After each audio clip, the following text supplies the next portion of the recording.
ಆತ್ಮೀಯ ವಿದ್ಯಾರ್ಥಿಗಳೇ, ಈಗಾಗಲೇ ಫಿಸಿಕ್ಸ್ ಎಕ್ಸಾಮ್ ಬರೆದು ಬಂದಿದ್ದೀರಲ್ವಾ. ಇವತ್ತು 1 ಮಾರ್ಕಿನ ಕ್ವಶನ್ ವಿತ್ ಆನ್ಸರ್ ಅನ್ನ ನೋಡ್ತಾ ಹೋಗೋಣ. ಯಾಕೆಂದ್ರೆ ಒಂದಿಷ್ಟು ಆನ್ಸರ್ಗಳು ನಿಮ್ಮ ಕಣ್ಣಿದ್ರೆ ಕಾಣಿಸಿದ್ರೆ ನೀವು ಬರ್ದಿದ್ದೇನೋ ಎಷ್ಟು ಸರಿಯಾಗಿದೆ ಆ ರೀತಿ ಒಂದು ಸಮಾಧಾನ ಆಗುತ್ತೆ ಅಂತೇಳಿ. ಓಕೆ, ಫಸ್ಟ್ ಕ್ವಶನ್ ಏನಿತ್ತು, name the apparatus use to detect electric charge on a body ಅಂತ ಇತ್ತಲ್ವಾ. ಆ ಸಾಮಾನ್ಯವಾಗಿ ಫಸ್ಟ್ ಚಾಪ್ಟರ್ನ ನೀವು ಕ್ಲಾಸಲ್ಲಿ ಕೂತ್ ಕೇಳಿದವರಿಗೆ ಇದು ಗೊತ್ತೇ ಇರುತ್ತೆ, ಯಾಕೆಂದ್ರೆ ಅಲ್ಲಿ ಹೇಳಿರ್ತಾರೆ. ಸೊ ಆ ಡಿವೈಸ್ಗೆ ಏನಂತೀವಿ ನಾವು, ಗೋಲ್ಡ್ ಲೀಫ್ ಎಲೆಕ್ಟ್ರೋಸ್ಕೋಪ್ ಅಂತ ಕರಿತೀವಿ. ಇದರಲ್ಲಿ ಚಾರ್ಜ್ ಅನ್ನು ಡಿಟೆಕ್ಟ್ ಮಾಡೋಕ್ಕೆ ಸಾಧ್ಯ. ಡಿಫೈನ್ ಎಲೆಕ್ಟ್ರಿಕ್ ಡೈಪೋಲ್ ಮೂಮೆಂಟ್, ಇದರ ಡೆಫಿನೇಷನ್ ಕೇಳಿದ್ದಾರೆ. is defined as the product of the magnitude of either charge and distance between the charges. ಇದನ್ನ ಮತ್ತು ಇನ್ನೊಂದು ರೀತಿಯಲ್ಲಿ ಡಿಫೈನ್ ಮಾಡ್ತಾರೆ. ಏನು, is defined as the product of the magnitude of either charge and dipole length ಅಂತ ಬರೀಬಹುದು. Distance between the charges ಅನ್ನೋದು dipole length ಸರಿಯಾಗುತ್ತೆ. ಏನು worry ಮಾಡಬೇಡಿ, ಅಲ್ಟರ್ನೇಟಿವ್ ಆನ್ಸರ್ ಕೂಡ ಸರಿ ಇರುತ್ತೆ.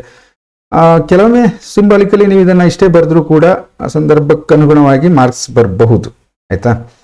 Okay, so next state Ohm's law ಅನ್ನುವಂಥದ್ದು. ಸೊ ಇದೊಂದು ರಿಪೀಟೆಡ್ ಕ್ವಶನ್ ಅಲ್ವಾ, ಕೇಳಿದ್ದಾರೆ ಮೊದಲೆಲ್ಲ.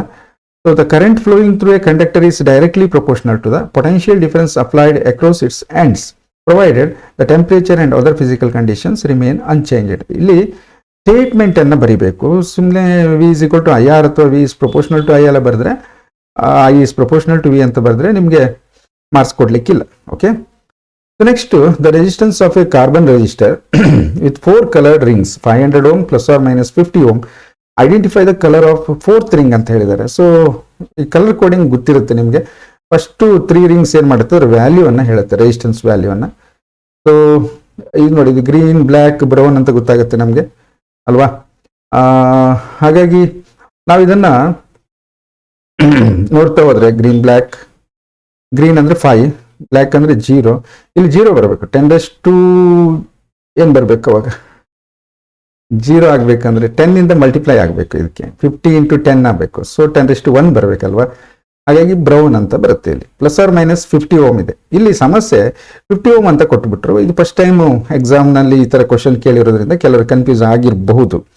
ಬಟ್ ಯಾರು ಕಾಂಪಿಟೇಟಿವ್ ಎಕ್ಸಾಮ್ ಪ್ರಿಪೇರ್ ಆಗಿದ್ದೀರಿ, ನಿಮ್ಗೆ ಇದು ಸಮಸ್ಯೆ ಆಗೋದಿಲ್ಲ. ಯಾಕೆಂದ್ರೆ ಟಾಲರೆನ್ಸಿ ಅನ್ನೋದೇನು ಕೇಳಿದ್ರೆ plus either this side or that side, ಅದರ ವ್ಯಾಲ್ಯೂ ಚೇಂಜ್ ಆಗ್ಬೋದು. ಎಷ್ಟು ಅಂತ ಫೈಂಡ್ ಔಟ್ ಮಾಡೋದು ನೀವು ಕಲ್ತಿರ್ತೀರಿ. 5% ಅಂದಾಗ 100ಕ್ಕೆ 5, ಆದರೆ 500ಗೆ ಎಷ್ಟು ಹಾಗೆ ನೋಡ್ತೀವಿ.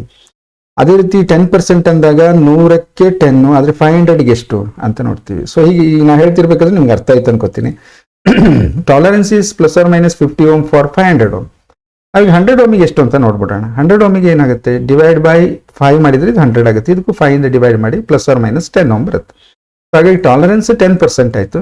10%ಗೆ ಸಿಲ್ವರ್ ಕಲರ್. ಹಾಗಾಗಿ ಅವ್ರು ಕೇಳಿರೋದು 4th, identify the colour of the 4th ring ಅಂತ ಕೇಳಿದ್ದಾರೆ. ಸೊ ಸಿಲ್ವರ್ ಅಷ್ಟು ಬರೆದ್ರೆ ಸಾಕು ನಿಮಗೆ ಫುಲ್ ಮಾರ್ಕ್ಸ್, ಅಂದ್ರೆ 1 ಮಾರ್ಕ್ಸ್ ಸಿಗುತ್ತೆ ನಿಮಗೆ.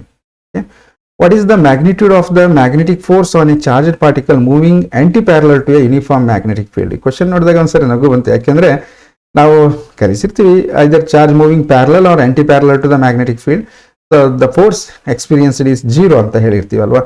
ಬಟ್ ಯೂಶಲಿ ಕ್ವಶನ್ ಹೇಗೆ ಬರ್ತಿತ್ತು ಅಂದ್ರೆ parallel to the magnetic field ಅಂತ ಬರ್ತಾಯಿತ್ತು. ಸ್ವಲ್ಪ ಚೇಂಜ್ ಮಾಡಿದ್ದಾರೆ, anti parallel. So force is equal to QVB sin θ ಅಂತ ನಾವು ತಗೊಂಡ್ರೆ θ 180 ಡಿಗ್ರಿ ಆದ್ರೂ 0 ಆಗುತ್ತೆ ಅಂತ ಗೊತ್ತು ನಿಮಗೆ. sin 180 0 ಆಗುತ್ತೆ. ಸೊ ಹಾಗಾಗಿ ಆನ್ಸರ್ ಏನು, ಮ್ಯಾಗ್ನೆಟಿಕ್ ಫೋರ್ಸ್ ಇಸ್ 0 ಅಂತ ಹೇಳಿ.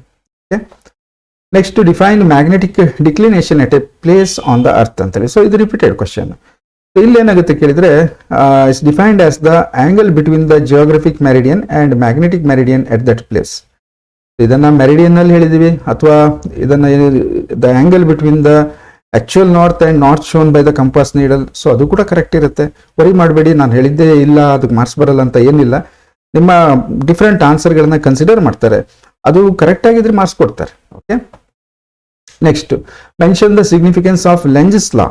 ಲೆಂಜಸ್ ಲಾದ significance repeated question. So it gives the polarity of induced EMF ಅನ್ಬೋದು, ಅಥವಾ law of conservation of energy. ಯಾವುದೇ ಒಂದು ಬರೆದ್ರು ಕೂಡ ಕರೆಕ್ಟ್ ಇರುತ್ತೆ. ಅವ್ರು 1 ಮಾರ್ಕಿಗೆ ಕೇಳಿರೋದ್ರಿಂದ 1 ಬರೆದ್ರೆ ಸಾಕು, ನೀವು ಫುಲ್ ಮಾರ್ಕ್ಸ್ ಸಿಗುತ್ತೆ ನಿಮಗೆ. Right the expression for the natural frequency of oscillation in LC circuit. So RLC ಆದಮೇಲೆ ನೆಕ್ಸ್ಟ್ LC ಸರ್ಕ್ಯೂಟ್ ಬರುತ್ತೆ, ಅಲ್ಟರ್ನೇಟಿಂಗ್ ಕರೆಂಟ್ ಚಾಪ್ಟರ್ ಅಲ್ಲಿ. ಅಲ್ಲಿ ಫ್ರೀಕ್ವೆನ್ಸಿಯನ್ನು ಖಂಡಿತ ಮೆನ್ಷನ್ ಮಾಡಿ ನಿಮ್ಗೆ ಹೇಳಿರ್ತಾರೆ. ಆ ಫ್ರೀಕ್ವೆನ್ಸಿ ಎಕ್ಸ್ಪ್ರೆಷನ್ ಕೇಳಿದ್ದಾರೆ. ಸೊ ಅದೇನಿರುತ್ತೆ, ω0 = 1/√of LC ಅಂತೇಳಿ. ಕೆಲವೊಮ್ಮೆ ನೀವು ಇದನ್ನು ಸರ್ ω0 ಬರೀಲಿಲ್ಲ, ನಾನು μ0 ಬರೆದಿದ್ದೆ. μ0 ಅಂದ್ರೆ ಏನಾಯ್ತದು? ω0 = 2π μ0. ಹಾಗಾಗಿ nu naught is equal to 1 divide by 2π into square root of L C. ಈ 2π ಪಕ್ಕದಲ್ಲಿ square root of L C ಪಕ್ಕದಲ್ಲಿ 2π ಬರುತ್ತೆ, ಅದು ಕೂಡ correct. Okay, next right the relation between the magnitude of electric and magnetic fields in an electromagnetic wave. Electromagnetic wave chapter ಇಂದ ಈ question ತಗೊಂಡಿದ್ದಾರೆ. NCERT text ಅಲ್ಲಿ ಕ್ಲೀನ್ ಆಗಿ ಕೊಟ್ಟಿದ್ದಾರೆ ಇದನ್ನ ಅಲ್ವಾ. So B not equals to E not by C, ಇಷ್ಟು ಬರಬೇಕು. ಓಕೆ, ಅಥವಾ ನೀವು ಸಿ ಅನ್ನ ಆಚೆ ಕಡೆ ಬರೀರಿ, B not by C is equal to E not, ಅದು ಓಕೆ, ಒಟ್ಟಿನಲ್ಲಿ ಎಕ್ಸ್ಪ್ರೆಷನ್ ಆ ಫಾರ್ಮಿಂಗ್ ಬರಬೇಕು. Next name the type of electromagnetic rays lying between ultraviolet and gamma rays. ಒಳ್ಳೆ ಕ್ವಶನ್, ಈಸಿಯಾಗಿ ಬರೀಬಹುದು. ಅಲ್ಟ್ರಾವೈಲೆಟ್ ದಾಟಿದ ಮೇಲೆ ಫ್ರೀಕ್ವೆನ್ಸಿ ಜಾಸ್ತಿ ಆಗ್ತಾ ಹೋಗುತ್ತೆ ಅಲ್ವಾ. ಸೊ ಅದ್ರ ಲಾಸ್ಟ್ ಗ್ಯಾಮಾ ಇದೆ. ಗ್ಯಾಮಾ ರೇಸ್ ಅಂದ್ರೆ ಹೈ ಎನರ್ಜಿ ಫ್ರೀಕ್ವೆನ್ಸಿ ಯಾವ್ದಕ್ಕೆ ಜಾಸ್ತಿ ಇರುತ್ತೋ ಅದ್ರ ಎನರ್ಜಿ ಜಾಸ್ತಿ ಇರುತ್ತೆ. ಅಲ್ಟ್ರಾವೈಲೆಟ್ ದಾಟಿದ ಮೇಲೆ ಬರೋದು X rays. Okay, X rays ಬರೆದ್ರೆ correct answer. Next, what are coherent sources of light? ಇದು ರಿಪೀಟೆಡ್ ಕ್ವಶನ್ ನೋಡಿ. ಆ two light sources are said to be coherent if they are of same frequency with constant phase difference or zero phase difference. ಇಲ್ಲಿ two light sources of light ಅಂತ ಬಂದಿದೆ, ಈ light ಬೇಡ. Two sources are said to be, of light ಅನ್ನ ಹೊಡೆದಾಕೊಳ್ಳಿ, are said to be coherent if they are of same frequency with constant phase difference or zero phase difference. ಇಲ್ಲೂ ಕೂಡ ಬೇರೆ ಬೇರೆ ರೀತಿಯಲ್ಲಿ ಡಿಫೈನ್ ಮಾಡ್ತಾರೆ. ಕೆಲವರು having a same wave length and ಅದೆಲ್ಲ ಹೇಳ್ತಾರೆ. So that's okay. ಬಟ್ ಇಲ್ಲಿ ಮೀನಿಂಗ್ ಏನು ಕೇಳಿದ್ರೆ, ಕೋಹರೆಂಟ್ ಆಗಿರಬೇಕು ಅಂದ್ರೆ ಏನಿರಬೇಕು, same frequency with constant phase difference constant ಆಗಿರಬೇಕು, ಅದು ಡಿಕ್ರೀಸ್ ಅಥವಾ ಇನ್ಕ್ರೀಸ್ ಆಗಬಾರ್ದು.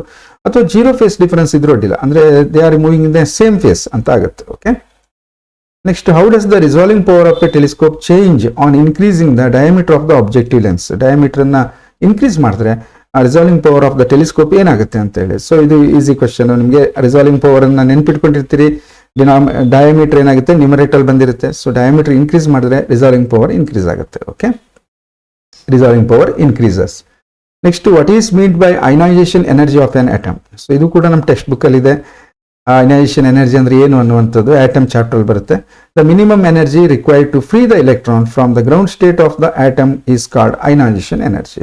ಒಂದು ಗ್ರೌಂಡ್ ಸ್ಟೇಟ್ ಅಲ್ಲಿ ಇರುವಂತಹ ಎಲೆಕ್ಟ್ರಾನ್ ಅನ್ನ ನೀವು ಅದನ್ನ ಕಂಪ್ಲೀಟ್ಲಿ ರಿಮೂವ್ ಮಾಡಲಿಕ್ಕೆ, ಈ ಹೈಡ್ರೋಜನ್ಗೆ ಆದ್ರೆ 13.6 -13.6 ಎಲೆಕ್ಟ್ರಾನ್ ವೋಲ್ಟ್ ಬರುತ್ತಲ್ವಾ. ಸೊ ಯೂಶಲಿ ಜನರಲ್ ಆಗಿ ಹೇಳೋದಾದ್ರೆ, ದ ಅಮೌಂಟ್ ಆಫ್ ಎನರ್ಜಿ ಅಥವಾ minimum energy required to free the electron from the ground state of atom is called ionisation energy ಅಂತ ಹೇಳಿ. Even example for elemental semiconductor text book ಅಲ್ಲಿ ಇದೆ, ನೀವು ಹುಡುಕ್ತಾ ಹೋದ್ರೆ ಸಿಕ್ಬಿಡುತ್ತೆ ಎಲ್ಲವ. ಸೊ ಅದಕ್ಕೆ ಎಲಿಮೆಂಟಲ್ ಅಂದಾಗ ಸಿಲಿಕಾನ್ ಅಥವಾ ಜರ್ಮೇನಿಯಂ ಯಾವ್ದಾದ್ರು ಒಂದು ಬರೆದ್ರೆ ಸಾಕು, ಕರೆಕ್ಟ್ ಆನ್ಸರ್ ಆಗುತ್ತೆ. ಓಕೆ, ಸೊ ಲಾಸ್ಟ್ ಅಲ್ಲಿ draw the logic symbol of not gate ಅನ್ನ ಕೇಳಿದ್ದಾರೆ ಅಲ್ವಾ. ನಾಟ್ ಗೇಟ್ ವೆರಿ ಸಿಂಪಲ್, ನಿಮ್ಗೆ ಗೊತ್ತಿರುತ್ತೆ.